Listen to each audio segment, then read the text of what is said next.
ઉખાણાનો અખાડો. ઉખાણું પેલું.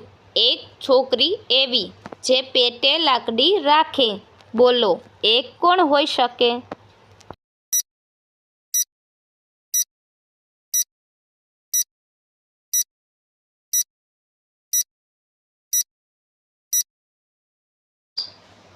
તો મિત્રો આનો જવાબ છે દિવાસળી.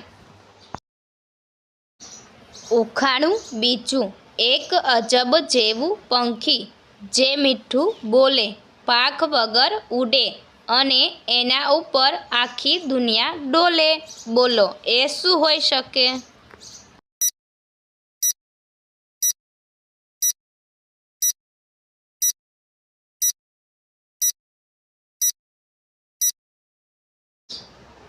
તો મિત્રો આનો જવાબ છે શબ્દ. ઉખાણું ત્રીજું. બાપના લગ્નમાં બેટો નાચે. આ કઈ રીતે હોઈ શકે?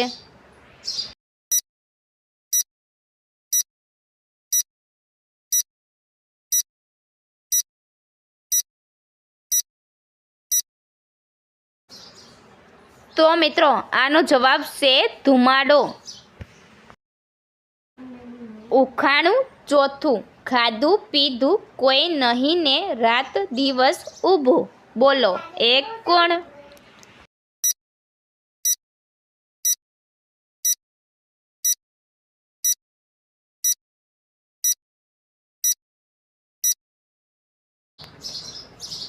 તો મિત્રો આનો જવાબ છે ખેતરનો છાડિયો. ઉખાણું પાંચમું. ધોળું છે પણ દૂધ નથી, લાંબી છે પણ શેરડી નથી, પાન છે પણ ઝાડ નથી.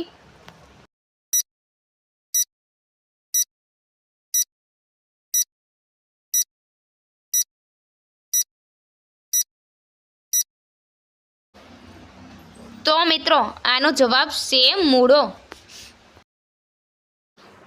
ઉખાણું છઠ્ઠું. ખીલે ત્યારે લાલ, સુકાય ત્યારે કાળું. બોલો એ શું?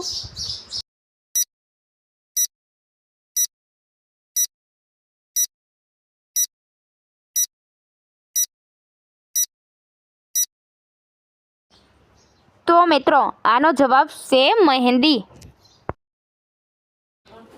ઉખાણું સાતમું. એક મહેલમાં 32 સિપાઈ, એક રાણી, કરે કશું નહીં પણ બધું ખાઈ જાય. બોલો એ કોણ?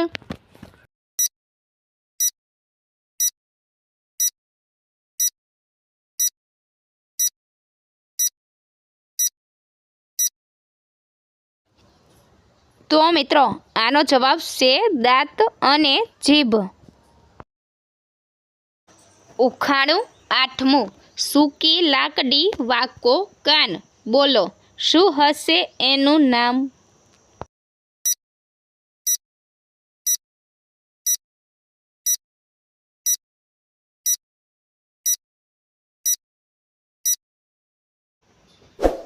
તો મિત્રો આનો જવાબ સાંભળતા પહેલાં આપણી આરકે ગુજરાતી ઉખાણા ચેનલને લાઈક કરો, શેર કરો, સબસ્ક્રાઈબ કરો અને બેલ આઇકન પર ક્લિક કરો. તો મિત્રો આનો જવાબ છે આંકડો. કૂવામાંથી પાણી કાઢવાનો આંકડો. ઉખાણું નવમું. પેટમાં આંગળી માથે વેઢું. બોલો એ શું?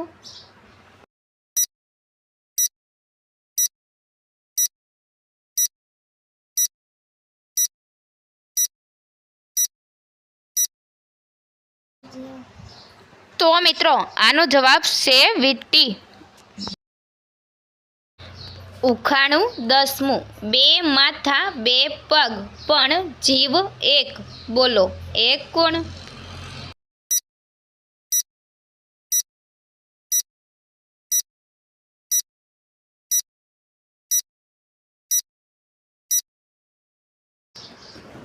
તો મિત્રો આનો જવાબ છે ચપ્પલ.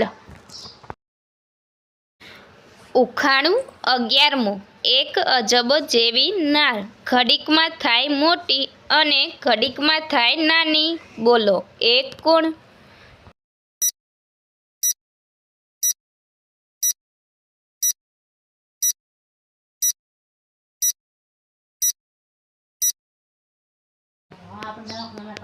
તો મિત્રો આનો જવાબ છે પડછાયો. ઉખાણું 12મું. એક ડબ્બીમાં લાલ દાણા, જે ખાય એ મોટા શાણા.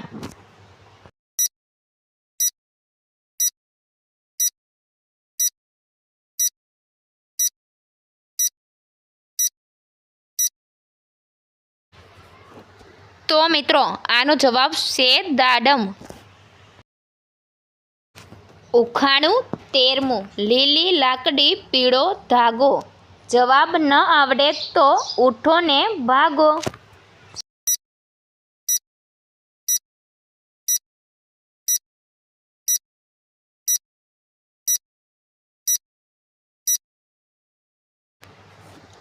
તો મિત્રો આનો જવાબ છે મકાઈ.